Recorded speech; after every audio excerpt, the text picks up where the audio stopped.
Hello to jury members. Myself, Atharva Sundanshive, studying in 9th standard. It's been an honor to participate in the National Innovation Contest organized by Gandhi Research Foundation and Marathi Vigyan Parishad.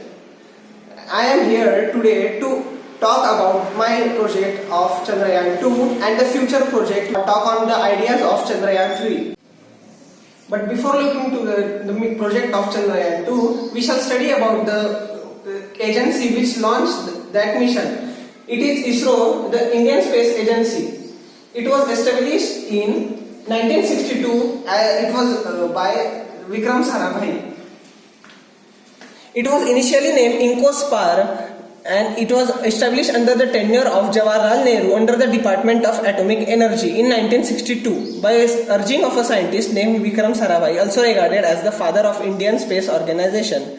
INCOSPAR grew and became ISRO in 1969, and today it has launched several missions that are relatable and highly profitable and beneficial to the human progeny in development. The first satellite launched by India was named after the famous mathematician Aryabhat. It was launched on 1975 from a Kaputsin Yar launch site via Cosmos rocket. After that, in 1980, Rohini became the first satellite to be placed in orbit by an Indian rocket satellite launch vehicle or SLV-3. Let us understand the relation between moon and the man. Luna 1 was the first Soviet Union craft which was the first craft to reach the escape velocity. Luna 2 was the first craft to land hard surface on the moon. Luna 3 took the first image of the far side of the moon. While Soviet Union was developing in space research, America was not also behind. On December 24, 1968, the crew of Apollo 8 were the first human to orbit around the moon. Later on, in Apollo 11 on July 20, 1969, Neil Armstrong and Buzz Aldrin became the first and second human to walk on the moon. What is space research? Space research is the branch of science which is undertaken for studying the space or the outer atmosphere. It is a wide research field which features from earth science, material science, biology, chemistry, medicine, physics, etc. Space science or space research extends the field of our knowledge on a large limit. The power and capabilities of a nation is determined by the advancement done by the country in the field of space research. Rockets play a very important role in carrying cargo and humans in outer space. The first rocket ever launched and to reach the space was a ballistic missile developed by Germany in 1942, also known as the V-2 rocket. The first rocket to launch a cargo in space was Russian R-7 ICBM missile, which launched the Sputnik, the first satellite, on October 4, 1957. There were four kinds of rockets which was developed in India, namely SLV, ASLV, PSLV and GSLV. While PSLV has launched the Chandrayaan 1 mission, the Chandrayaan 2 mission was too heavy to be launched as its payload. Therefore, GSLV-3, or also known as Fat Boy, was used for it. It contains two solid boosters and one big large hyperbolic main stage. In the first stage, the two solid boosters ignite and take the rocket to a certain level. Then the main hyperbolic stage, which uses hyperbolic fuel, also known as the main stage, burns and takes the rocket further upwards. Then the second stage, which uses cryogenic fuel and cryogenic engines, which are namely highly cooled oxygen and highly cooled hydrogen. This stabilizes the payload which is carrying it in the fairings into the stable orbit of Earth. And why Moon? Moon is the only natural satellite of Earth. It is the second brightest and fifth largest moon in the solar system. The moon soil is not referred as soil term refers to organic substance. Which the moon has inorganic soil, it is known as regolith. The dark parts or the deep parts on the moon are known as Marias and the highlands. The chart on the right shows the mineral composition of moon. It is hypothesized that the moon regolith might contain helium-3, an isotope of helium which is precious gas and can be used for fueling the fusion process.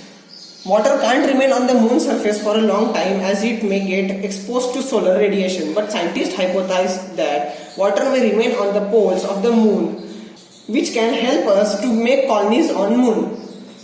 Chandrayaan-1, the first lunar mission of India. It was launched on 22 October 2008 from Indian launching site Satish Dhawan Space Center at Sriharikota in Andhra Pradesh by the Indian rocket PSLV. It was an orbiter mission in which the probe would revolve around the moon. The vehicle was inserted in lunar orbit on 8 November 2008. Chandrayaan-2 is the next sequel of Chandrayaan project. Chandrayaan-2 was the second lunar exploration craft developed by ISRO. The craft comprises of 3 stages. The first stage was the orbiter. The orbiter took the lander and the rover and successfully inserted into lunar orbit. The lander would land on the moon surface and deploy a rover named Pragyan on the moon surface. On 12 November 2007, Indian Space Agency ISRO and Russian Federal Space Agency Roscosmos signed an agreement to work on Chandrayaan-2 project.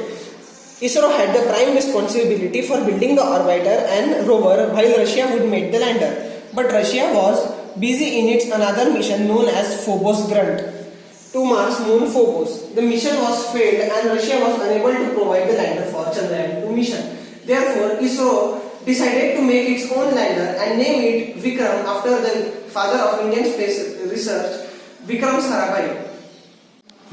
Chandrayaan-2 was a highly technical project. It contained a large array of payloads. Payloads are the extra instruments that are carried for various purposes, primarily for developing science.